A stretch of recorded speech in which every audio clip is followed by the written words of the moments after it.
ചിലപ്പോൾ മാതാപിതാക്കൾ ഭാരമാവുകയും അവരെ തെരുവിലേക്ക് ഇറക്കിവിടുകയും ചെയ്യുന്ന ഓരോ മക്കൾക്കും ചെറിയൊരു പാഠമാണ് ഈ ഒരു ഉത്തരവ്. വർക്കല അയിരൂരിൽ മാതാപിതാക്കളെ വീട്ടിൽ നിന്നും ഇറക്കിവിട്ട മകളടക്കം 3 മക്കളും എല്ലാ മാസവും 10-ാം തീയതിക്ക് മുൻപായി 10,000 രൂപ തുല്യമായി മാതാപിതാക്കളുടെ ബാങ്ക് അക്കൗണ്ടിൽ നിക്ഷേപിക്കണമെന്ന സബ് കളക്ടറുടെ ഉത്തരവ്. മാതാപിതാക്കളുടെ മരുന്ന്, ഭക്ഷണം, വസ്ത്രം എന്നിവയ്ക്ക് ചിലവാകുന്ന തുക മക്കൾ 3 പേരും തുല്യമായി നൽകി സംരക്ഷണം ഉറപ്പാക്കണം. മാതാപിതാക്കൾ താമസിക്കുന്ന വീട്ടിൽ തുടർന്ന് അവരുടെ സ്വൈര്യ ജീവിതത്തിന് തടസ്സം നിൽക്കാൻ പാടില്ലെന്നും ഉത്തരവിൽ പറയുന്നുണ്ട്. സബ് കളക്ടറുടെ ഉത്തരവിന്റെ പകർപ്പ് മാതാപിതാക്കൾക്ക് കൈമാറി. കഴിഞ്ഞ ദിവസം പോലീസ് കേസെടുത്തതിന് പിന്നാലെ മകൾ വീടിന്റെ താക്കോൽ മാതാപിതാക്കൾക്ക് കൈമാറിയിരുന്നു. മന്ത്രി ആർ ബിന്ദുവിന്റെ അടക്കം ഇടപെടലോടെയാണ് വീടിന്റെ താക്കോൽ മകൾ തിരിച്ചു നൽകിയത്. കഴിഞ്ഞ ദിവസം വൈകിട്ടാണ് വർക്കല അയിരൂരിൽ 79 വയസ്സുകാരൻ സദാശിവൻ, ഭാര്യ 73 വയസ്സുകാരി സുഷമ എന്നിവരെ മകൾ സിജി വീടിന് പുറത്താക്കി വാതിലടച്ചത്. പോലീസ് അടക്കം സ്ഥലത്തെത്തി വീട് തുറക്കാൻ ആവശ്യപ്പെട്ടെങ്കിലും മകൾ തയ്യാറായില്ല.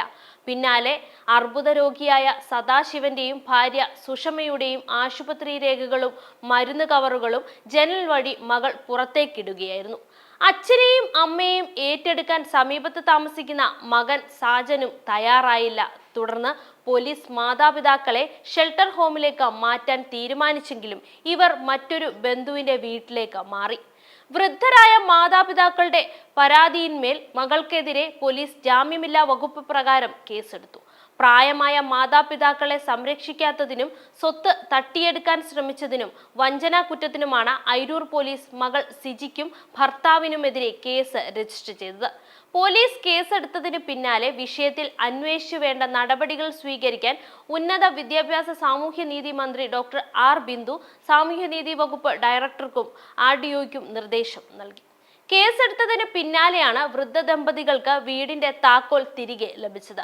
മകൾ സിജി സഹോദരൻ സാജൻ ഏൽപ്പിച്ച താക്കോൽ മാതാപിതാക്കൾക്ക് കൈമാറുകയായിരുന്നു. ഇവർ വീട്ടിലെത്തുന്നതിന് മുൻപ് തന്നെ മകളും കുടുംബവും വീട്ടിൽ നിന്ന് മാറിയിരുന്നു.